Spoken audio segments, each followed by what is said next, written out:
отдать за тебя жизнь так, как мама. Самый близкий и дорогой для каждого из нас человек – это наша мама. И вспоминая это время, афганцы говорят: да.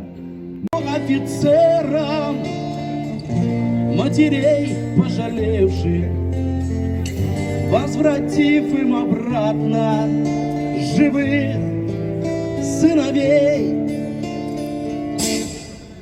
Офицеры, офицеры, ваше сердце под прицелом. Им огромное слова благодарности. К сожалению, 11 наших ребят не вернулись. Это герои наши, они героически погибли в Афганистане, в Чечне. Мы всегда должны помнить про этих ребят. Бик зор рахмет сезге, хөрмәтле әниләребез. Шундый герой балалар тәрбияләгәнсез, үстергәнсез. Кызганыч, ул инде, алар инде сезнең йөрәктә, безнең йөрәкләрдә һәр вакыт.